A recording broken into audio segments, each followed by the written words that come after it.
वापस रवाना होता हूँ तो शायद बहुत ज्यादा भाव विफल हो जाते हैं, सुबकियां लेने लग जाते हैं, चरणों को पकड़ लेते हैं और शायद अपने आप को तोड़ देते हैं। वो कहते हैं कि ऐसा आप आए और 2-3 घंटों में चले जाएं तो कुछ अभी तो देखा ही नहीं आपको ढंग से। उन लोगों का भी बहुत प्यार, बहुत स्नेह, बहुत अपनत्व, बहुत अटैचमेंट मेरी जिंदगी में रहा है। मैंने भी उनको बहुत जिंदगी में देने की क्रिया ही की है। आपके प्रति भी मेरा बहुत अधिक प्यार, शायद इतना अधिक है कि मैं जब आपको देखता हूं तो प्रसन्न होता हूं, आह्लादकारक होता हूं। और इस बीच में सैकड़ों गालियां, सैकड़ों अपमान, सैकड़ों तकलीफें, सैकड़ों बाधाएं आती हैं। हजार आपके मेरे बीच में ऑब्स्टिकल्स पैदा करने वाले हैं। फिर भी जो जीवन का लक्ष्य है, मेरे जीवन का लक्ष्य यही है कि मैं शिष्यों में और शिष्यों के हृदय में व्याप्त हो जाऊं। एक एक हृदय में मैं बैठा हूं, जब वो गर्दन झुकाएं मैं उनको दिखाई दूं। ऐसा मेरे जीवन की थिंकिंग है।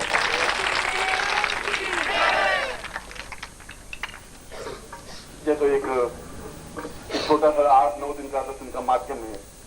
और इस बार आरक्षण की वजह से इतना अधिक लड़ाई झगड़े पूरे देश में व्याप्त हो रहे हैं, हिंसा इतनी अधिक व्याप्त हो रही है कि ऐसे भयानक वातावरण में जब लोग लड़के अपने आप को जलाने की कोशिश कर रहे हैं, जला देते हैं, अगर उसमें हम छोटी सी आध्यात्मिक किरण बिखेर दें तो बहुत बड़ी बात होगी। उस भौतिकता में और इस अंधकार में जहां चारों तरफ लूट मार, बसें जलाई जा रही है, ट्रेन जलाई जा रही है, बम छोड़े जा रहे हैं, गोलियों से लोगों को भूले जा रहे हैं और सत्यानाश किया जा रहा है उस संपत्ति का, और युवकों ने जो अपने आप को आत्मदाह किए हैं, जब उनको देखते हैं तो वो किसी का भाई होगा, किसी का बेटा होगा, किसी का संबंधी होगा, किसी की माँ की आंखों का तारा होगा। कल्पना करो कि वो जब जल जाते हैं, वो अपने आप को दाह कर लेते हैं, तो जरूर इस देश पर कोई कोई आने वाली विपत्ति अवश्य है। आने वाला समय बहुत अधिक कठिन और दुखदायक है। ये सब संकेत है। ये संकेत इस बात के है कि आने वाला समय भारतवर्ष का बहुत ज्यादा अच्छा नहीं है, अनुकूल नहीं है। जब नई पीढ़ी नया खून जलाने लग जाए अपने आप को, तब जिंदगी का और देश का भविष्य बहुत ज्यादा सुरक्षित नहीं रह सकता। और उनको देख करके, उनकी कहानियां, उनकी बातें सुन करके मन को बड़ा क्षोभ होता है कि उनके घर में अध्यात्म का वातावरण नहीं रहा, इसलिए ये सब कुछ हो रहा है। उन लड़कों में हिंसा की भावना इसलिए आ रही है कि उनके माँ बाप उस प्रकार का वातावरण दे नहीं पाए। एक भौतिक वातावरण तो जरूर दे पाए, एक उनको टेलीविजन और टेप रिकॉर्डर तो लाके दे सके, गाने तो लाके दे सके, टेलीविजन से उनको वो चित्र तो दिखा सके, मगर जो पूजा पाठ, एक चिंतन, एक विचार, एक धारणा, किसी के प्रति अपने आप को समर्पण करने की क्रिया, मैं किसी का हूं, प्रभु मेरे सामने है, ऐसा चिंतन दे नहीं पाए, इसलिए हिंसा का वातावरण। और ऐसे घनघोर हिंसा के वातावरण में हमने 9 दिन तक एक दिया जलाया है, हमने एक चेतना दी है। और यह चेतना आप अपने घर में जलाएं, तब जिंदगी का सार्थक होगा। साधक का मतलब ये नहीं कि आप साधक बने, साधक का मतलब है कि उन भौतिकमय व्यक्तियों को आप साधनात्मक ज्ञान चिंतन दें, और देने में बहुत गालियां आपको मिलेंगी। मैं तो आपको पहले ही कहता हूं, जब आप पड़ोसी को समझाएंगे तो पड़ोसी 5 गाली आपको देंगे, 10 गाली देंगे, और वे गाली आप खाएं। मैं कह रहा हूं आप उन गालियों को खाएं, खाने के बाद भी उनके हृदय में दीपक लगाएं तो उनके बच्चे जलेंगे नहीं, दीपक लगाएं तो उनका घर जलेगा नहीं। अगर दीपक लगाएं, गाली देने के बाद भी उनका जिंदगी बर्बाद, सत्यानाश नहीं हो पाएगी। ऐसा करना तो निरूपकों के प्रति भी हमारे कर्तव्य है, हमारे प्रति भी हमारा कर्तव्य है, जीवन के प्रति भी हमारा कर्तव्य है। हम केवल अपने लिए ही नहीं जी रहे हैं। ग्वालियर में आत्मदाह कर दिया, दिल्ली में आत्मदाह कर दिया, जयपुर में कल 4 लोगों ने आत्मदाह कर दिया। अपने आप को जलाना बहुत, उंगली जल जाती है तो कितनी वेदना, कितना दुख होता है। आप कल्पना करें उसकी माँ की क्या स्थिति रही होगी, मगर माँ की स्थिति इसलिए रही कि माँ ने कभी पूजन पाठ में ध्यान दिया नहीं। माँ ने ऐसा नहीं बताया कि तुम्हें चिंता करने की जरूरत नहीं, प्रभु है। उनका विश्वास संबल टूट गया, आधार टूट गया, उनको कोई मार्गदर्शक नहीं रहा, उनकी जिंदगी में कोई गुरु रहा नहीं तो पूछते क्या करना चाहिए, कैसा करना चाहिए। ऐसा जिंदगी में एक माहौल नहीं बन सका, उनके घर का वातावरण नहीं बन सका, एक छलमय वातावरण बन सका, झूठ बन सका, कपट बन सका, व्यभिचार बन सका, ऐसा बन सका। और मैंने कल भी आपको प्रवचन में परसों बात कही थी कि जब बुद्ध ने पहला प्रवचन दिया तो पेड़ पौधों को प्रवचन दिया। आदमी सुनने के लिए तैयार नहीं था, उस समय भी तैयार नहीं था, आज भी तैयार नहीं है। अच्छी बात कोई नहीं सुन सकता, मगर अच्छी बात के लिए जिंदा रहना और अच्छी बात के लिए जीवन को समर्पित करना जिंदगी है, वह पूर्णता है। पूर्णता यह नहीं है कि आप उस भक्ति जगदम्बा के दर्शन कर लें, पूर्णता यह है कि आप और 5-7-10 लोगों के हृदय में चेतना पैदा कर सकें। और करने के लिए अगर आप अपने 40 साल की उम्र में, 45 साल की उम्र में 5 व्यक्ति नहीं निकाल सकते आप कि जो आपका कहना माने और शिविर में चले जाए। 5 व्यक्ति भी आपके नहीं है। ये आपकी पराकाष्ठा, ये आपका चिंतन है कि कितने आपके परिचित बन सके, कितने आपके घनिष्ठ बन सके। जो आपकी आज्ञा पे फंदा होने के लिए तैयार हो, है ही नहीं। इसलिए एक आपके अंदर एक संबल नहीं है, साहस नहीं है, क्रमणता नहीं है, चेतता नहीं है। और यदि मैंने पूरे भारतवर्ष में हजारों व्यक्तियों को तैयार किया है तो आपसे ज्यादा गालियां खाई होंगी, मैंने ज्यादा दुख देखे होंगे, ज्यादा भागदौड़ की होगी, शरीर को तिल जलाया होगा, तब इस प्रकार की स्थितियां बनी है कि वे एक इशारे पर मर मिटने के तैयार हैं, तब उनकी आंखों में आंसू बहते हैं, तब वो हृदय विफल होते हैं, तब वे आपके चरणों में निपटते हैं। क्योंकि मैंने देने की कोशिश की है, देने की कोशिश आपको भी करनी पड़ेगी। और मेरे साथ तो कोई है नहीं, मैं तो बिल्कुल अकेला उस धर्म क्षेत्र में युद्ध करता रहा हूं, जूझता रहा हूं। आज भी अगर देखा जाए तो 9 दिनों में मेरे चेहरे पर एक तनाव रहा, एक बहुत बड़ी एक वेदना सी रही। हर क्षण में अपने आप को काटता रहा और मुस्कुरा देता रहा, खिलखिलाता रहा, हंसता रहा, अपनी बात तुम तक पहुंचाता रहा, जीवन की एक सार्वभौमिक में देता रहा। मगर इस प्रकार का व्यक्ति जो एक गीता पर या तो जिंदगी भर लोग पाठ करते हैं, कोई व्यक्ति होता है पूरा रामायण बस रामायण का पाठ करते रहते हैं, जिंदगी भर रामायण को घसीटते रहते हैं। अब लोग महाराज है तो महाभारत को पढ़ लेंगे और कुछ सागर को जिंदगी भर घसीटते रहेंगे। मुरारी बापू है तो रामायण के अलावा कुछ बोल नहीं सकते। मगर एक व्यक्ति हजारों वेदों, पुराणों, उपनिषदों और शास्त्रों का उद्धरण दे, इतने बड़े ज्ञान और चेतना को पूरे अपने आप में संजो दे, ये मामूली बात नहीं होती। इससे हम पहचान सकते हैं कि स्थिति क्या है, चिंतन क्या है, कौन क्या है। हम 20 पन्ने अगर मौखिक याद करें तो शायद हमें 5 साल लग जाते हैं। 20 पन्ने मौखिक कंठस्थ नहीं कर सकते, और करोड़ों पन्ने अगर जिसके कंठस्थ हों,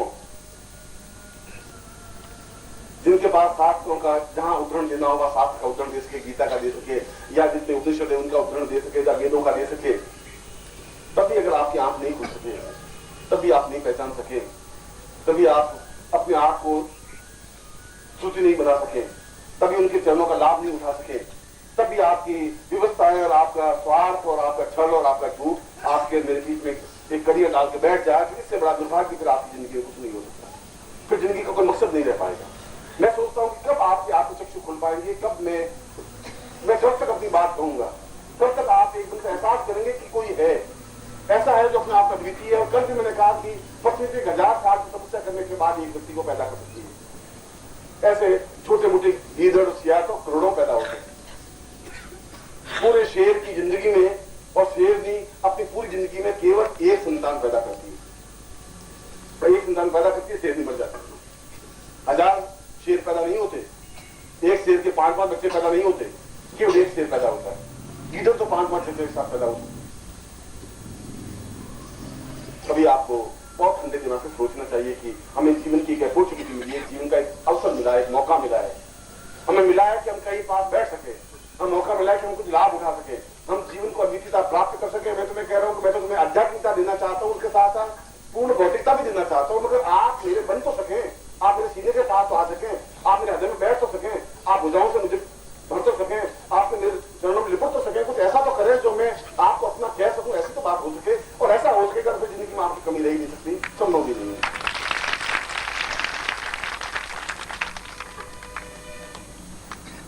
आपके मेरे बीच में कई स्वार्थ के बंधन है, ये भी जरूरी है, मगर कभी कभी तो स्वार्थ के बंधनों को तोड़ना पड़ेगा। आप अगर आ भी गए तो कोई फर्क नहीं पड़ गया, कोई आप दरिद्र नहीं बन जाएंगे। आप नहीं आते तो 5 लाख रुपए इकट्ठा नहीं कर पाते। ये तो एक मन की भावना है कि मतलब मैं जा रहा हूं 300 रुपए खर्च हो गया या 1000 रुपया खर्च हो गया।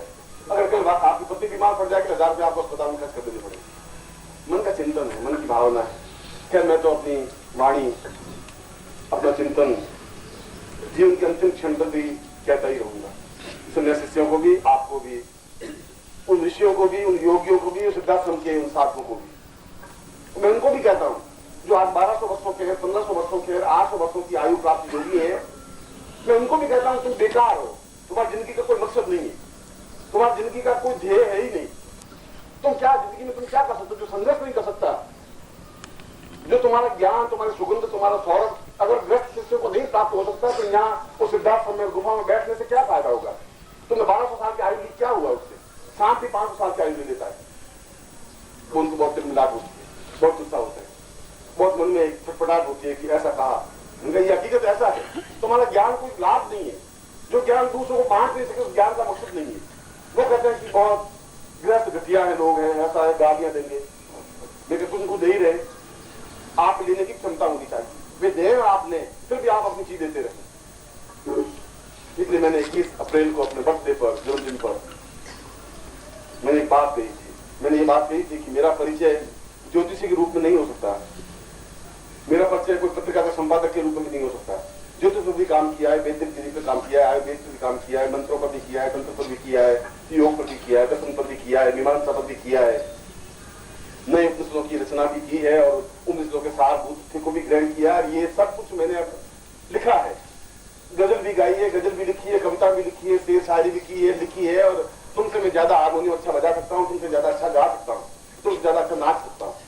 ये सब कुछ करने के बाद भी मैंने उनको ये कहा था उस दिन की इन शब्दों से, इन चीजों से मेरा परिचय नहीं मिल सकता। मैं तो सही अर्थों में एक विद्रोही व्यक्तित्व हूँ। जहाँ पाखंड होगा, जहाँ छल होगा, जहाँ झूठ होगा, जहाँ भाव होगा, जहाँ कपट होगा, मैं प्रहार नहीं करूंगा और करता हूँ और बहुत तेजी के साथ करता हूँ। और ओंकारेश्वर गया तो मैं अपने पड़ोस में बोल रहा था कि ये पंडित बैठे हुए मंदिर में, इन पंडितों को कोई ज्ञान नहीं है, इनको मंत्र नहीं आते, ये जो वेद का सही ढंग से उच्चारण नहीं कर पाते, वे बहुत सुन रहे थे। और कहा भी आपको माइक से तो नहीं बोलना चाहिए था, सब आपने जिंदगी बर्बाद कर दी हमारी, तो आपको ऐसा नहीं करना चाहिए था, लेकिन मुझे ऐसा जरूर करना चाहिए था। अगर मैं ही नहीं करूंगा तो कोई कौन करेगा? आपको आता ही नहीं है, आप मंत्र का उच्चारण नहीं कर सकते, आप केवल रिपीट कर सकते हैं। जब काशी में गया तो काशी के पंडितों का मैंने कहा तुम्हें जो शास्त्रार्थ करना है तो फिर आइए, जो आपको जूझना है आपको बिल्कुल आता नहीं। और वे काशी के 10, 15, 20 पंडित इकट्ठे होकर के आए और उनका कि आप शास्त्रार्थ करिए। तो शास्त्रार्थ को तैयार, शास्त्रार्थ तो आप मुझसे करिए, क्या करना है आपको, जिस विषय पर बोलना मैं तो तैयार हूँ। आप आयुर्वेद पर, मीमांसा पर, उपनिषद पर, वेद पर, ऋग्वेद पर, जहां जो कुछ बोलना चाहे आप बोलिए, मैं जवाब दूं और मैं आपसे शास्त्रार्थ करूँ। और काशी में जो भी जाए बस एक बात पूंछ पकड़ी हुई, शास्त्रार्थ करना। इससे पहले के सन्यासी जीवन में भी गया था मैं, क्योंकि पहली बार काशी तो मैं कम से कम 50 बार गया हूँ। और पहले भी उन पंडितों ने जहां मंच से मैं बोल रहा था, मैंने कहा ये सब पंडित पाखंडी हैं, इसलिए पाखंडी है इनको ढोंगे। ये एक आटे की गाय बना देते हैं, आटे की गाय को पूंछ पकड़ा देते हैं, चल बच्चे तू अपने वेतन निपात कर लेगा, और 5 रुपए में गाय से वेतन निपात करवा देते हैं। और आटे की गाय से वेतन निपात हो जाएगी तब तो फिर मैं घर में 2 किलो आटे का गाय बना दूंगा तो जल्दी से पहुंच जाएगा। तो आटे की गाय से वेतन नहीं कैसे पार होगी? उन लोगों को ठगने से, उन लोगों को मूर्ख बनाने से क्या फायदा होगा? और इसका परिणाम ये होगा कि मंच पर लठित आए, 15-20 लाख मेरे खोपड़ी मार करके बहुत पसंद हो गई, चलो इस सन्यासी को मार उठाया और नदी में फेंक दिया। और जिसके घर में ठहरा हुआ था बेचारे ने रात को मुझे हल्दी पिलाई, दूध पिलाया, हल्दी में मिला करके, रात भर बेचारे पट्टियां बांधी, सेवा की। 3 दिन का मंच था, 3 दिन का वो अभिवेदन था, 3 दिन दूसरे दिन फिर जब पंडित लोग वहां इकट्ठे प्रवचन करने जा रहे थे, मैं फिर वहां मंच पर बैठा हुआ था, पट्टियां बांधी हुई। मैं कहा मुझे मार करके, आप लाठों से मार करके मेरे ज्ञान में नहीं तोड़ सकते, ऐसा आप मेरा बिगाड़ नहीं सकते, कुछ नहीं हो सकता, मृत्यु तो हो सकती है मेरी, और आप मुझे दबोच नहीं सकते, खत्म नहीं कर सकते। इस बात की मैंने कभी परवाह की नहीं। इस बात की जब पंडित ने कहा कि हम तो आपसे शास्त्रार्थ करेंगे, मैंने कहा शर्त एक ही रहेगी और कोई शर्त नहीं। उन्होंने कहा आज तक 100 साल के इतिहास में हमने काशी में यज्ञ होने ही नहीं दिया, क्योंकि हमने शास्त्रार्थ किया। हम काशी में यज्ञ नहीं होने देंगे। मैं काशी में तो यज्ञ आया हूं तो जरूर करूंगा, इसको तो आप नहीं रोक सकते। मगर आप क्यों नहीं? हमने मालवी जी को यज्ञ नहीं करने दिया, हमने गर्भपात जी को यज्ञ नहीं करने दिया, शास्त्रार्थ करेंगे। मैं शास्त्रार्थ तो मैं आपसे करने को तैयार हूं। शर्त एक ही है कि अगर मैं हार जाऊं तो आप मेरे गले में पट्टा बांध दें और रस्सी से मुझे खींचते हुए गलियों में घुमाएं। मैं घूमने के लिए तैयार हूं, पूरी गलियों में, काशी की गलियों में चक्कर लगवाएं कि ये शास्त्रार्थ करा था, हार गया। और ये आप हार गए तो आप सबके गले में पट्टे बांध के मैं गलियों में घुमाऊंगा जरूर। मेरे शिष्य यहाँ 2000 आए हुए, छोड़ूंगा मैं आपको नहीं। सब सच्ची है, आपको शर्त आपकी मेरे बीच में नहीं रहेगी। कल शाम को आएंगे, शाम को सुबह जब भी आना आप आइए। यहाँ सब इसमें से आधे लोग वहां बैठे हुए थे, जो बैठे हैं इनमें आधे लोग वहां थे काशी में। शाम को पंडित आएगी, उनको तो याद नहीं सारा खतरनाक, ये जरूर पट्टे बांधेगा, ये घुमाएगा गलियों में, रोटी रोटी खत्म हो जाएगी। दूसरे दिन मुझे कहा कि आप संस्कृत में बोली। मैं हिंदी में बोलने लगा तो मुझे कहा आप संस्कृत में बोलिए। मैंने कहा भगवान राम भी संस्कृत में तो बोले नहीं, वो हिंदी नहीं बोले, प्राकृत में बोले थे, पाली में बोले। कृष्ण भी अपनी पूरी जिंदगी में कोई संस्कृत में बोले ही नहीं, बुद्ध भी नहीं बोले, महावीर भी नहीं बोले। अगर उनकी वाणी आम जनता सुन ली तो फिर मेरी वाणी आम जनता हिंदी में क्यों नहीं सुन पाई? क्या तकलीफ है? संस्कृत में बोलने से क्या होगा? और आप कहते हैं संस्कृत में बोलने को तैयार हूं। और मैंने कहा मैं केवल 5 मिनट बोलता हूँ। उसमें कम से कम 20 पंडित प्रवचन में बैठे, 1-2 नहीं, सीआईडी करने के लिए कि भाई क्या पंडित जी बोल बीच में विघ्न डाले, हम खड़े हों, कुछ पूछें।